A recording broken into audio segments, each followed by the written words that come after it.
Salutare internet și bine v-am regăsit cu bine! Eu sunt Alex de aici, de la mine din birou și ce o să facem astăzi? O să vorbim de noile tablete cu CarPlay și Android Auto de la Aoci și anume BM6. Și ce înseamnă asta? Că vreau să vă povestesc un pic despre ea și după aia o să o luăm, o să o punem pe motor, ne suim pe motor și dăm bici un pic să o vedem exact cum se comportă la drum. Și ce trebuie să știți despre ea?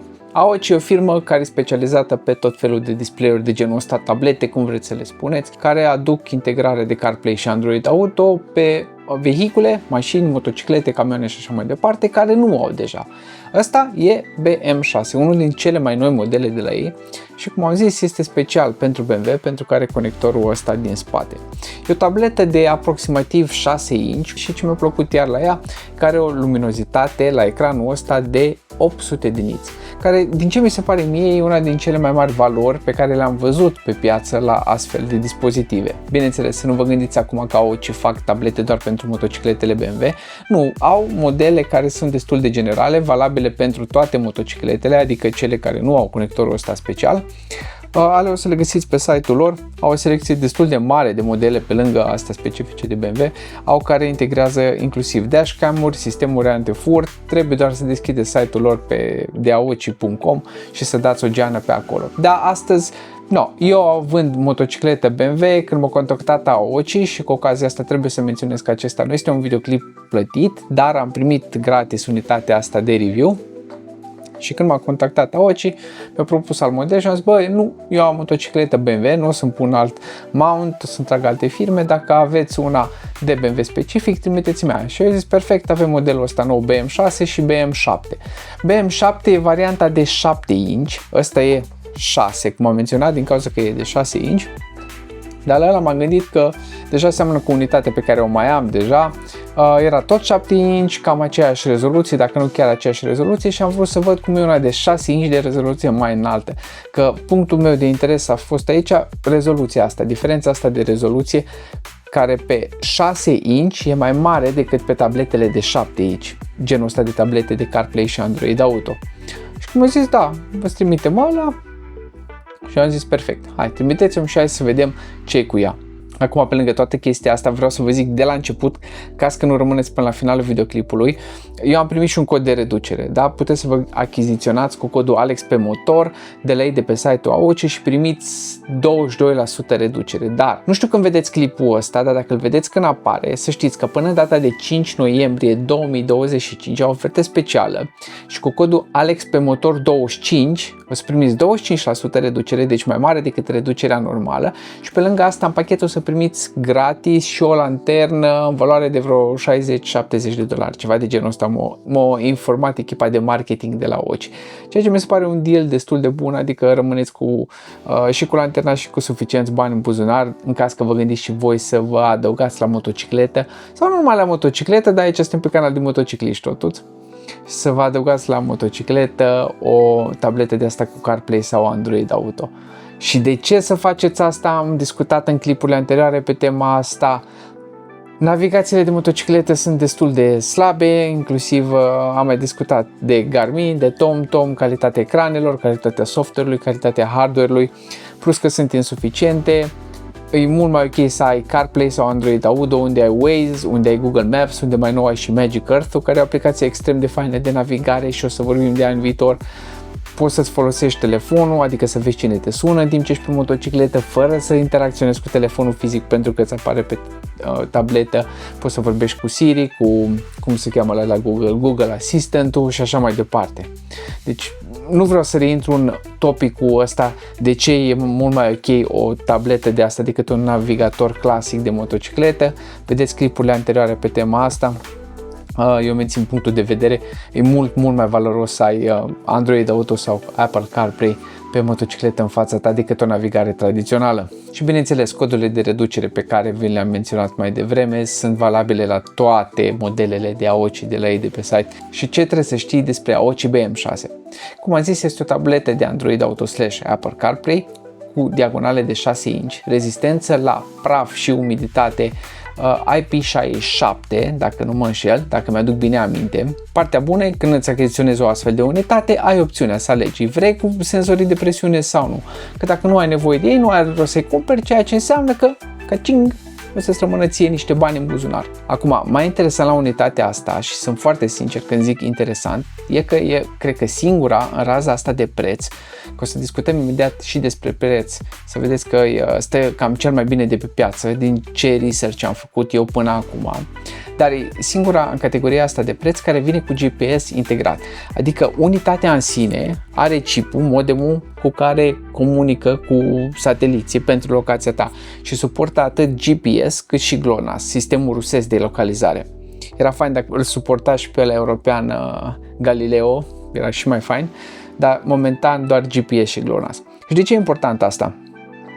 Pentru că la CarPlay, cel puțin, nu știu la Android Auto sigur, dar la CarPlay, ce se întâmplă? Când telefonul e conectat ori fizic cu cablu, ori wireless, ca în cazul de față, la CarPlay, la o unitate de genul ăsta, el o să încerce să nu-și folosească GPS-ul lui intern, ci să-l folosească pe cel al vehiculului, în cazul nostru a unității, a BM6-ului. Și de ce face asta? Unul la mână că pune mai puțină presiune pe telefon și pe procesarea pe care trebuie să o facă el, pentru că unitatea, în cazul de față, comunică cu satelitul pentru locația ta curentă sau cu sateliții pentru locația ta curentă și transmite acele informații înapoi la telefon pentru procesarea locației. Doi la mână, dacă nu e nevoie să facă asta, să pună presiunea asta în plus pe telefon pentru GPS, înseamnă că telefonul tău va consuma mai puțină baterie. Din nou, pentru că procesarea se face doar la nivel de software a locației, nu software și hardware, cum e în mod normal când îți folosești telefonul pentru localizare. Și acum rapid să vedem care e conținutul pachetului, cutia, destul de simplă, nu are rost să intrăm în dezbateri pe tema ei și din start vedem ăsta, vedeți că am mai deschis cutia tocmai ca să nu mă chinui, că dacă o lăsam închisă de tot îmi luau 2 minute să scot capacul ăsta, că e foarte strânsă. Dar da, avem unitatea aici, ea vine în punguța asta de plastic. Hai să o dăm deoparte și să vedem ce mai avem de desubt. Destul de simpluț conținutul cutiei. Odată avem o șurubelniță pentru a accesa șuruburile astea de aici și de aici. Astea sunt cele ca să dai jos umbrarul ăsta, cozorocul, cum vreți să-i spuneți. Și asta de aici pentru card, acces la cardul microSD care se poate instala și acces la portul USB-C și o să vedem imediat la ce e bun portul ăsta USB-C. Asta. Aici sunt senzorii TPMS, Tire Pressure Monitoring System, adică senzorii de presiune în pneuri, cu tot cu cheie de montaj și văd că sunt niște garnituri aici. Și un manual de instrucțiuni care ar trebui și eu într-o zi să încep să le, sau în modul general, manuale de instrucțiuni care într-o zi ar trebui să încep să le citesc. Și uite că am reușit să pornesc cu încărcătorul USB-C cu care mă încarc telefonul cu cablul ce am încercat din aur USB-C dintr-un acumulator de 65 de W. Nu au reușit să pornească, dacă ăsta a reușit. Deci pentru asta e portul USB-C, dacă vrei să-l pornești în afara motocicletei, gen din casă, cum suntem acum. Acum, vorbind de display, v-am mai zis, e de 6 inch, are o rezoluție de 1440 pe 720 de pixele, ceea ce e destul de interesant pentru că e mai mare rezoluția pe unitatea asta de 6 inch decât alte unități de 7 inch de pe piață, ceea ce nu prea vezi, adică te aștepta la o rezoluție mai mare pe un display mai mare, dar în cazul de față nu. Ăsta e un display mai mic, o rezoluție mai mare. Astea fiind spuse, are și 60 de frame-uri pe secundă, adică 60 de cadre pe secundă poate să randeze ecranul și are funcție de autodimming, adică luminozitate automată, să dă mai tare și mai încetul luminozitatea în funcție de luminozitatea de afară, din jurul tău, ca tu să poți vedea în permanență pe ecran când ești într-o zi luminoasă afară și să nu te orbească când ești pe întuneric, că practic nu, mergi noaptea, intri într-un întuneric, chestii de genul ăsta, scade luminositatea din jurul tău, display-ul ăsta, doar probabil ați mai pățit la telefoane, la mașini, la chestii de genul ăsta, dacă nu au luminozitate automată, intri într-un el de ăla, îți faci întuneric în jurul tău și dintr-o dată luminozitatea la ecran te orbește instant. Și acum, înainte să plecăm la motor, vreau să vorbim un pic despre preț. Prețul ei întreg, mi l-am notat aici, este de 1681 de lei, dar în momentul de față cu codul Alex pe motor 25, cu 25% reducere, adică prețul ei vine 1260 de lei. Ceea ce mi se pare un preț super bun, mai ales că v-am zis că primiți și o lanternă gratuită în valoare de $68 în banii ăștia. Da, dacă nu aveți nevoie de unitatea asta de BMW, sau aveți BMW, dar nu vreți să dați bani, vreți să mergeți spre unitatea mai ieftină, m-am uitat pe site-urile lor și am văzut una C6, parcă zice, da, C6 Pro, care mi-a plăcut, care are și camere și ceva anti-theft, anti-furt, adică care nu știu exact cum funcționează și nu am briefing-ul ei ca să vă zic, dar ceva funcție anti-furt există. Și cum am zis, camere, ceea ce înseamnă dashcam-uri, camere de trafic de pus în fața și spatele motocicletei, și aia cu reducerea cu codul Alex pe Motor25 ajunge la numai 752 de lei. Ceea ce mi se pare că e super mega pont, pentru că este un display tot de mărimea asta de 6 inch, nu e display de la de 5, că 5 deja mi se pare extrem de mici, mult prea mici pentru astfel de tablete care sunt folosite pe post de navigație 90% de timp. Deci e tot de 6 inch și 750 de lei mi se pare mega pont ca preț dacă nu ai nevoie de partea asta de integrare cu motocicletele BMW. Și cam astea fiind spuse, e timpul să ne suim pe motor, să vedem exact cum se descurcă, cum se vede în lumină, cum arată ecranul, cum funcționează la atingerea cu mănușilor, cât e de mare elementele de UI, cât e de ușor de folosit, cât e de responsive, cât de ușor răspunde ecranul la interacțiunea cu degetul și cu mănușa. Și fiind un model de BMW, el suportă și integrarea cu rotița de la BMW, cu Wonder Wheel-ul, deci implicit să vedem și aia cum funcționează. Da, și hai că suntem la prima ieșeală cu el. Singura chestie pe care am făcut-o a fost să îl montez la garaj. Se montează foarte ușor, vă dați seama că toate unitățile astea care vin pe prindere oficiale de la BMW. Pentru restul modelelor trebuie să vă uitați voi pe site ce feluri de montaj au pe motociclete. Mă aștept la fel să vină ca oricare unitate de asta cu CarPlay și Android Auto, să vină cu ceva, sper că mă auziți ok, cu suport pentru navigation bar și alimentare direct la baterie sau pe USB, că nu cred că consumă astea mai mult de 5 V pe cât vibrează USB-ul. Bun, asta e ecranul principal, ce l-am văzut și mai devreme la garaj eu. Vedeți că aveți toate informațiile, el le citește acum de pe senzorul de pe prinderea de motociclete. Am viteză, am presiune, am pneuri, am o înclinație aici, mi-arată că sunt conectat la GPS, senzorul de presiune că funcționează, că am wireless-ul pornit din cauza că merge și CarPlay-ul, mi-am împreunat telefonul cu el și am CarPlay-ul activ în fundal.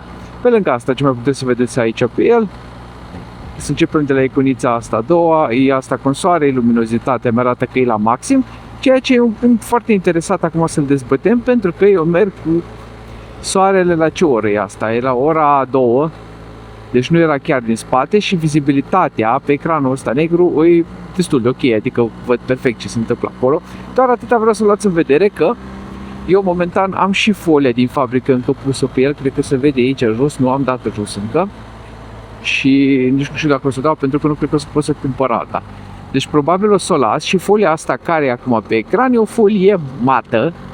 Deci și asta s-ar putea să estopeze un pic sau să modifice claritatea imaginii în condițiile astea de soare luminos, cum sunt acum.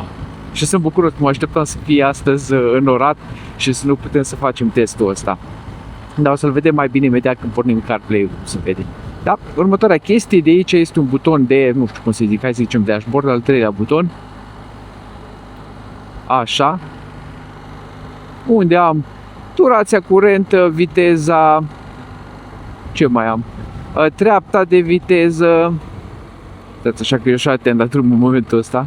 Trebuie să fiu și atent la drumul în momentul ăsta.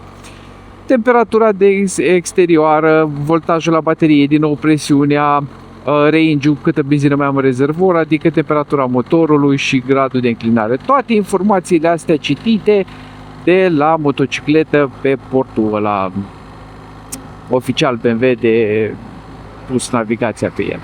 Și vă dați seama că dacă luați o unitate în BMW care nu are, o legați doar cu alimentarea la motocicletă, practic aceste informații nu o să le vedeți pe o unitate non-BMW, că nu cred că are de unde să le citească și nu știu dacă sunt variante care să aibă ceva conectare prin ODB2 la motocicletă să le citească.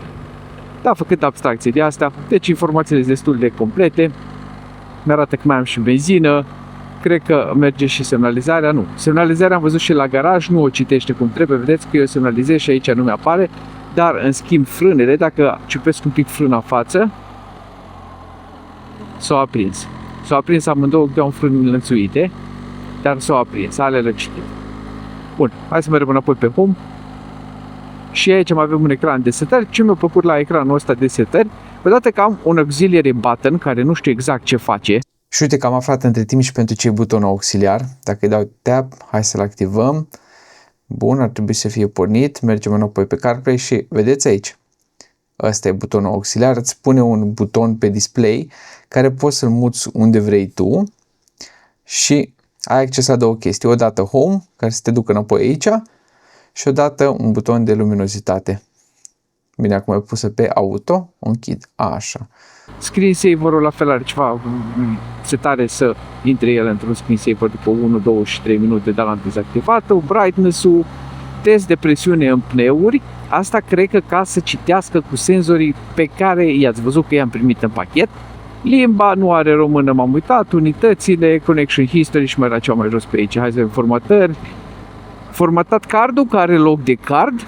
Nu știu exact pentru ce cardul ăsta, poate se poate monta împreună cu camere față-spate și cardul ar fi pentru salvat filmările. Eu nu am primit camerele și nici nu o să mă apuc să montez, nu mi-aș monta așa ceva pentru că merg toată ziua cu casca pe cap, deci nu am voie și versiunea de firmware.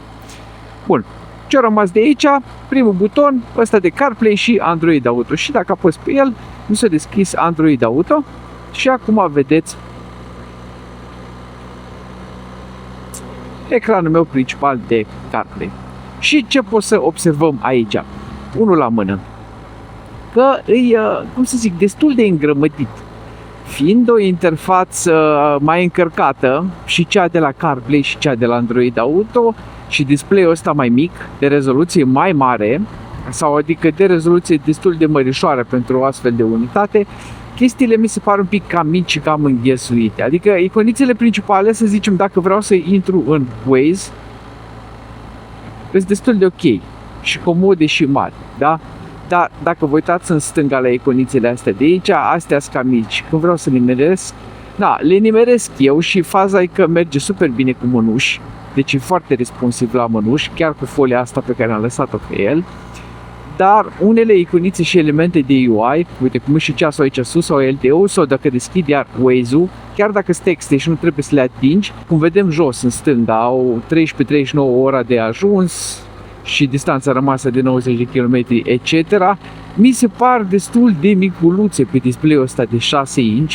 Și față de când am filmat aia, mai găsesc și eu o rezolvare pentru mărimea mică a iconițelor care am zis că mă deranjează și mărimea mică a textului.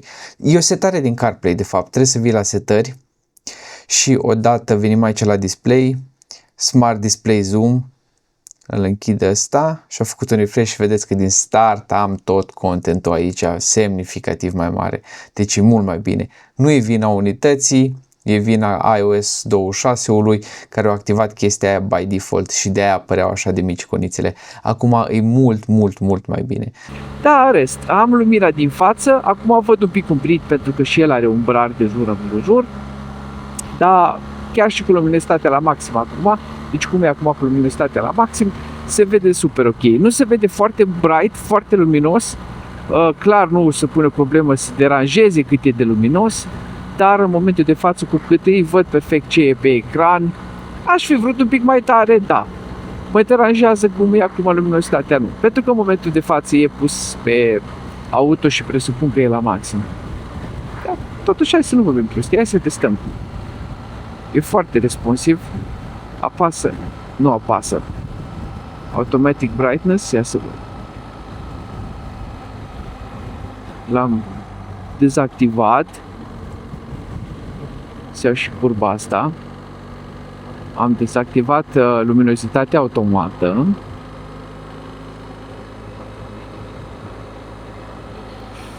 Dăm înapoi, a rămas dezactivată, da, și mergem pe home și cred că de aici. Da, e la maxim luminozitatea automată. Da. Deci asta e tot ce poate el. Activez înapoi luminositatea automată, că e clar. Da, aș fi vrut să văd un pic mai luminos, da, mă deranjează câtâi, nu, absolut deloc, pentru că văd perfect. Uite, acum am încercat să dau tea pe Waze, dar nu pot, fiind așa mici iconițe de și o mânușă, am dat pe aplicația de podcast. Așa.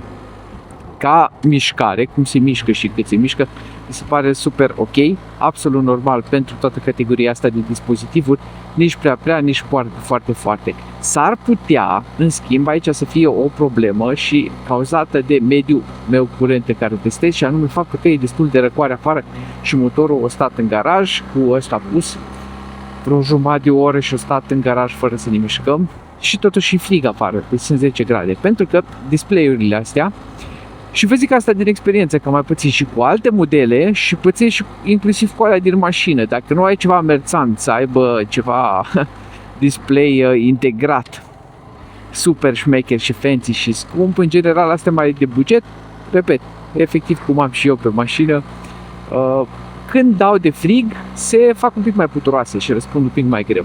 Probabil fiind display-uri LCD, deci cristale lichide, lichidul ăla este afectat chimic, probabil, zic, nu știu, dacă nu zic bine, corectați-mă, dacă vorbesc prostii, ziceți-mi jos în comentarii. Dacă stau mult expuse la frig, să se lenevească, să răspundă un pic mai greu la interacțiunea cu ele, vedeți? Dar așa, e fluent, când se mișcă și se pune în mișcare, e fluent. Și aceeași chestie, să nu ziceți că ține de mânușă, aceeași chestie am văzut-o și când m-am jucat un pic cu degetele pe ecran, fără mânușă. Bun. Ce nu-mi place la el? Nu am reușit să mă conectez cu casca pe Bluetooth, adică cu Cardo. Nu știu cum se face asta, nu am văzut niciun meniu de Bluetooth pentru conectarea căștii și când am încercat să-l carc cu Cardo, nu l-am găsit. Dacă știți voi mai bine și credeți că fac greșit, din nou spuneți-mi în comentarii cum aș putea să fac asta. Pentru că acum, oricum nu am de gând să-mi conectez Cardo-ul la el. Configurația mea curentă, cum o am și v-am explicat în clipurile trecute, și anume telefonul conectat la Cardo și telefonul conectat separat la unitate, e perfectă pentru mine, așa o folosesc de ceva timp și așa vreau să o folosesc în continuare pentru că obțin cea mai bună calitate a sunetului și în cască ca să ascult eu și a microfonului de la Cardo când vorbesc cu cineva la telefon de pe mână. Dar totuși atâta vreau să zic că e ciudat că nu am văzut aia. Aia e chestie care nu-mi place, când am văzut meniul de Bluetooth, să mi-l conectez la Cardo. Uite, mi-a dat o eroare la senzorul de presiune în spate, nu știu de ce, pentru că presiunea în față încă o citește. În spate o citește, 2,9, deci e ceva bug de la unitate. Bun, altă chestie care nu-mi place, că pe cât e de mare, display-ul e foarte mic în interiorul lui. Deci vedeți bordurile astea groase.